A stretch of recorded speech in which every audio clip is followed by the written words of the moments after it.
Hello folks, welcome back to the Urban Rider Studio. Today we have another helmet from the Italian brand CABERG.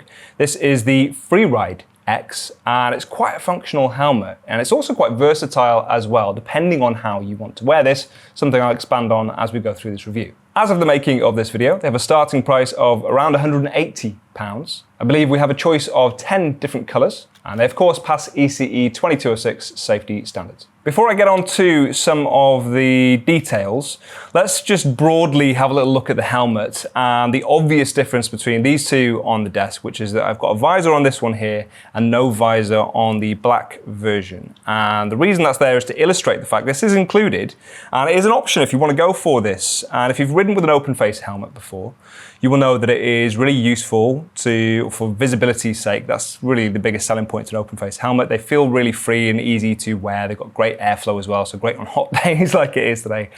Oh my God, I'm sweating. I apologize for that. But you've got that visor, it's practical. So if you want to stick on a visor, sometimes they'll do that with a snap shield. You know, you've got the snaps on the forehead, you can pop that on, something we're very familiar with. It changes the look, it changes the function.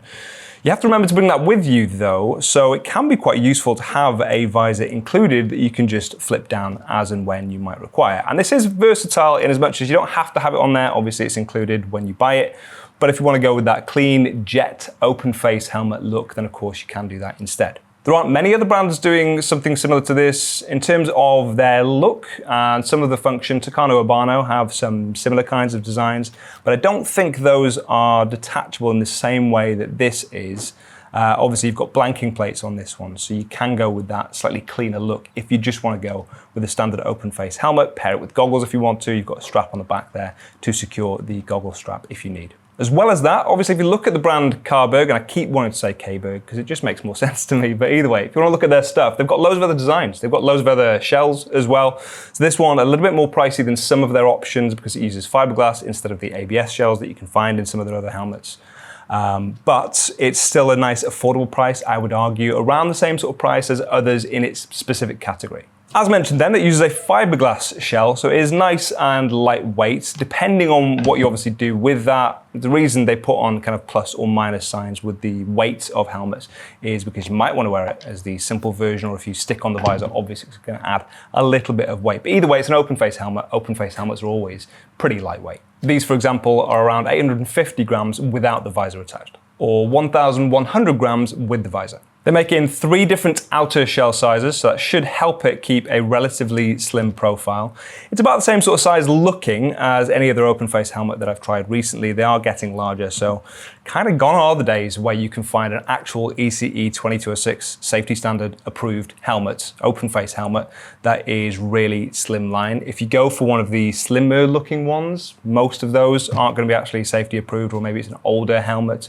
But even the slimmest in the market are tending to get a little bit bigger now. So a long way of saying, generally speaking, this is about the same sort of size as any other open face helmet you're going to find. On the inside, you have a removable liner, so you can wash that if you need to. It uses a micrometric strap around your neck, and it has got pockets for an intercom if you want to fit one. They make their own dedicated unit if you want to go that route, or you can just use any that you might be using yourselves. And then we come, of course, to the visor once again. So the visor you can attach if you want, or you can leave it off. I would say if you're buying this helmet, then you'll probably want to include the visor anyway. Because if you just want a simple, slimline looking, open face helmet, then there are other options that maybe look a little bit cleaner. And it's only in one particular field. It's the fact that you have to go for these blanking plates. Now it's good that they've included them on there. You don't want to just have the loose screw threads kind of on show. It's obviously cleaner to go for this look, but ultimately you have something on the outer shell that if you were just going for a standard open face helmet would not be there. So you do have to, in my opinion, want to use this visor or see the added function in having a visor that you can attach. Obviously it is useful that you can flip between the two if you want to, but either way, like I say, that's kind of what you'd be aiming towards. The visor works really well. So you have the screw threads, you've got a flathead screwdriver which you can obviously attach these with. Really quick and easy to do. You'll see it's got a lip around that visor as well, so a good seal around the top.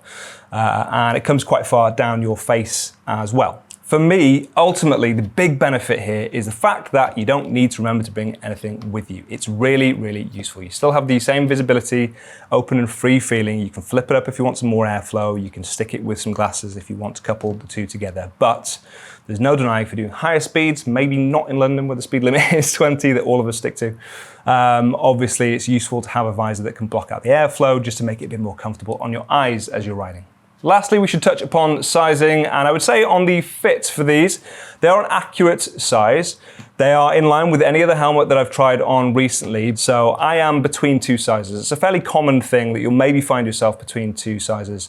For me, it's between a medium or a large, and on this occasion, with all of CABERG's helmets in actual fact, I would favor the larger size because they are slightly on the snug side. But if you're ever concerned about sizing, you can double check our size guide on the website. That's why it's there and why we keep it up to date. So it'll be the most up-to-date place you can find because we use comments, feedback, returns, things like that, just to tweak it if needed in the future. So if you want to check our size guide, links for that can be found in the description.